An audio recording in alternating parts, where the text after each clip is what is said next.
2025 is here and we of course are going to continue creating videos for you. Also, something that never changes is we offer Windows 11 Pro retail keys. For just $12.50, purchase one today and you are good to go for the end of the year when Windows 10 is end of life. Painkiller is coming back, not just as a remaster, not as an RTX remix mod, but as a full reimagination of one of the most amazing first-person shooters of the early 2000s. And this time it's aiming to be bigger, bloodier and more cooperative than ever, so we have co-op gameplay as well. Announced during the Future Game Show Spring Showcase yesterday of the year 2025 of course, the new Painkiller was revealed as the show closing highlight. So a really nice fitting nod to the game that helped put its original developer People Can Fly on the map over 20 years ago when the original Painkiller was released. So while People Can Fly Studios has since moved on other projects like the newly announced Lost Rift, this new Painkiller reimagination is being led by Anshar Studios, a team best known for co-development work on titles like not lesser than Baldur's Gate 3, Silent Hill 2 Remake and Outriders. And now for the first time they are taking center stage with one of the FPS gaming most cult followed names of Painkiller. So that is truly something new for them and I'm really looking forward to this. When Painkiller was launched in 2004, it didn't follow any trends. It actively rejected them. So in an era where first-person shooters were becoming slower, more grounded and increasingly story-driven, Painkiller took a different path. It was loud, it was fast, it was violent and it was all about pure gameplay. So in the original Painkiller you played as Daniel Gardner, and this was a man who was caught, in a bit of purgatory, given one chance to earn his way into heaven by slaughtering the armies of hell. It wasn't deep, but it was enough. So the focus was on action and that's really where this game thrived. The weapons were a major highlight because they were very unique, they were brutal and also very satisfying to use. The stake gun alone became iconic because it was capable of pinning enemies to walls mid-air or igniting them with explosive rounds. Every weapon felt distinct and most had alternate fire modes that completely changed how you approach a fight. So Painkiller's level design as well embraced a really cool nice variety, from haunted towns and medieval castles to twisted cathedrals and abandoned asylums. So each level had its own mood, pacing and visual identity, all backed by a relentlessly heavy metal soundtrack that matched the on-screen chaos beat for beat. But what truly separated Painkiller from the other shooters was the movement. It was fast, faster than almost anything else at that time. An example, you could also bunny hop across arenas and areas at really high speed, like we have seen in some of the Half-Life speedruns where they glitch this, and also be able to chain kills while never standing still at all. And this rhythm of movement, shooting and survival became the game's core identity. Painkiller wasn't just a cult hit only among solo players, it found an audience in a competitive space. This was really one of the most insane, amazing multiplayer games of that time. Even in 2005, it was chosen as the official title for the CPL World Tour and it was really showing its legacy in the world of esports.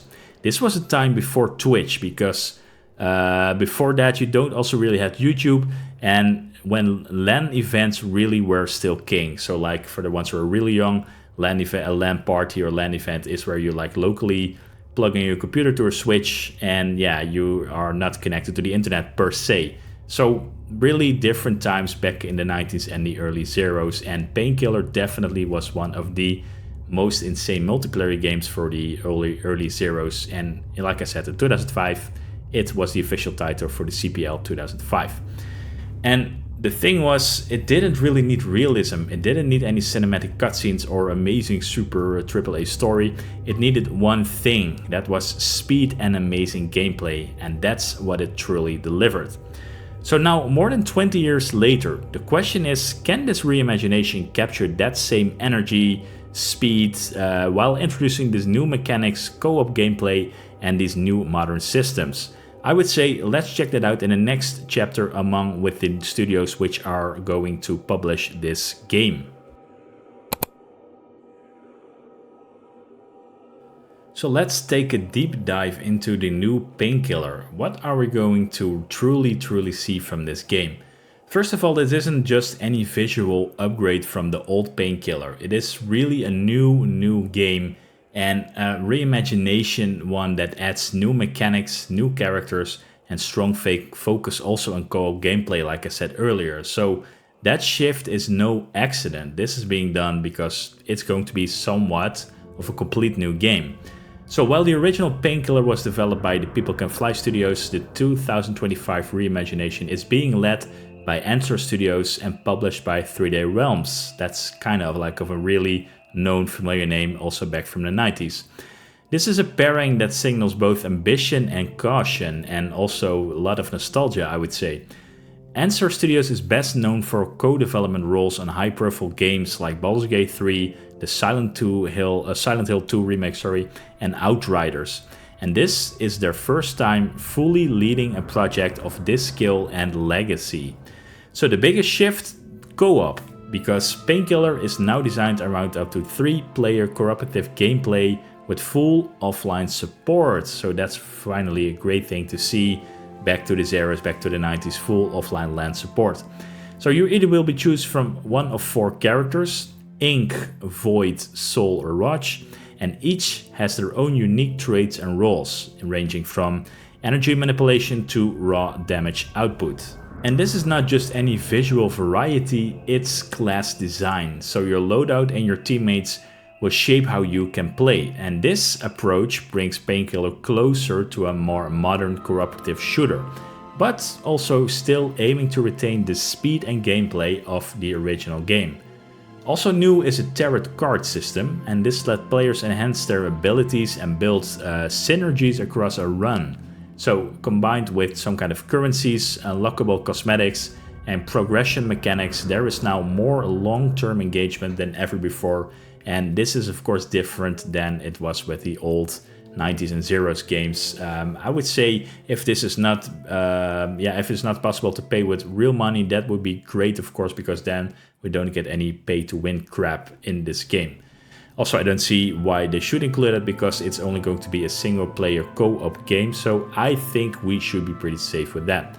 Also, the traversal has evolved. Now players can dash, they can jump and grapple across massive varied biomes in this Purgatory, so mobility remains core to the experience. But now with the more vertically and flexibility look in mind. So it's going to be different, but still it's going to have the speed and gameplay of the original Painkiller. But with every evolution comes risks. The more systems you add, currencies, abilities, cosmetics, co-op, the further you move away from what Painkiller was originally about. And for longtime fans, that shift raises a difficult question. So, Painkiller was once defined by its purity. We have no filler, we have no distractions, no story, or at least no big story, just gameplay, movement, precision, and raw impact. And this new version is aiming for something broader, an accessible, cooperative experience with cosmetics layered with progression system and almost RPG mechanics. That doesn't make it bad per se, but it does mean that it is no longer just a revival.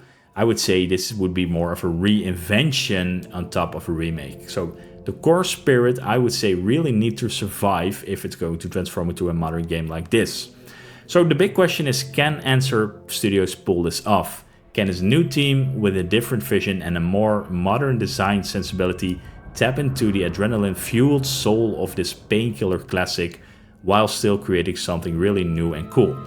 So we're going to find this out in somewhat of fall of this year, so about, I would say September, October 2025, because Painkiller is scheduled to launch in the late 2025. It's coming on PlayStation 5, Xbox Series X and the PC, of course, and you can actually whitelist it on Steam right now already. So if they get this right, Painkiller might not just return, but it could really redefine what a modern movement first-person shooter looks like. in the world of the now safe, slow, cinematic FPS games we also have. So I would say with the come of the new Doom game this year, we are really finally having 2 new fresh titles in the FPS genre. So for the rest, we're waiting for more info and more updates, but in the meantime, let me know what you think about the new Painkiller in the comments. Are you excited for this new direction, or do you prefer still the old Painkiller 2004 style and fast gameplay and purely only that? So let me know that, and we'll hopefully see you at one of my next videos.